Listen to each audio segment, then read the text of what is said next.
Caleb here, the founder of Patriot Training Center, and today we're going to talk about a very important topic. Should you rack the slide or should you use the slide release on your handgun if you're training for a real self-defense scenario? Okay, so today we're talking about a very controversial subject. It's not too controversial these days. I'm not sure if I hear a lot of people arguing about it anymore, but when I was first coming up and I was trying to get good training so I could learn how to defend myself and defend my family, there's a big argument about whether you should use the slide stop here on the side of a gun or whether you should rack the slide if you were going to reload the gun or use the gun in a life or death situation. So let's talk about some of the pros and cons of this whole thing, all right? Basically, the argument that I always had heard when I was trying to learn how to defend myself and defend my family and learn some good, combat skills to use my handgun, so if I had to use it in a life or death situation, is that this operating the slide release lever here was a fine motor skill and that you wouldn't be able to do that under stress. But then that doesn't really hold true because if you think about it, we do a lot of fine motor skills with a pistol if we're going to shoot it effectively.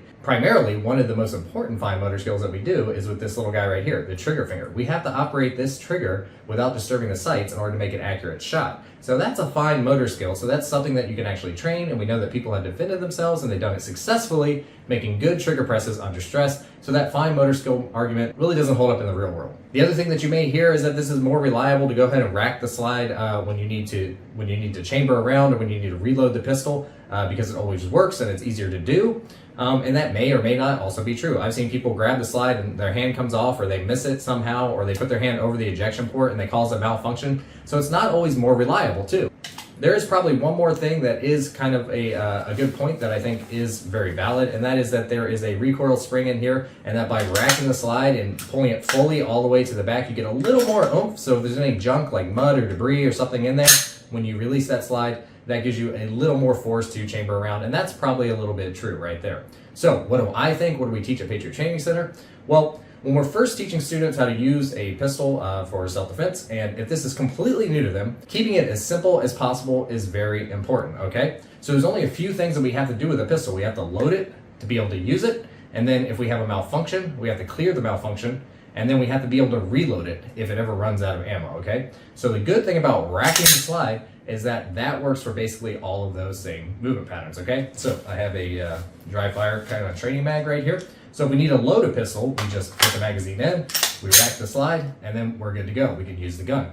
So if we hit an emergency situation where the slide is locked back and we run out of ammo, we're popping out the one magazine, we're putting in a new magazine, and we rack the slide, and we're back in action. And then also we have malfunctions with the handgun. So we put the gun out, it goes click instead of bang. The way that we fix that is we tap and we rack and we get the gun back in the fight, okay? So that normally takes care of most of the malfunctions that we have unless it's a double feed. And then basically the process of clearing a double feed is exactly the same as a reload. You're popping out the magazine and then you're gonna rack the slide multiple times to clear the double feed, and then you're gonna get the gun back in action. So those are all some common movements, and they all involve either putting a magazine in or racking the slide. So it's a very easy way to teach people in the beginning how to operate the handgun, and it works really well. Teaching beginners, this is a very simple method of how to operate a handgun, and it works with every single handgun, because the thing is that this slide release lever on a Glock is in a different place than it is in a SIG, it's in a different place than it is on a Beretta. So this slide release mechanism, where it is and how you can hit it with either one of your thumbs, depending on your hand size, that can all be different. So this is a very reliable method to teach somebody how to use a handgun for the very first time.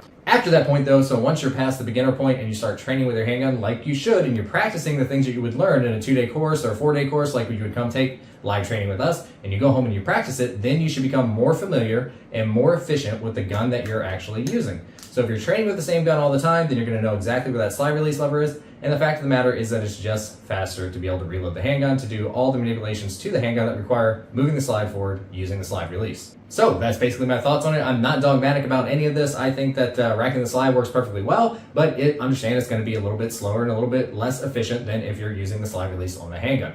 So you tell me what you do, whether this will get me kilt in the streets or whether this works just fine. Do you rack the slide or do you use the slide release on the handgun? I'm interested to hear what you have to say. And if you want to come learn how to use that handgun to defend yourself and your family, then come visit us out at Patriot Training Center.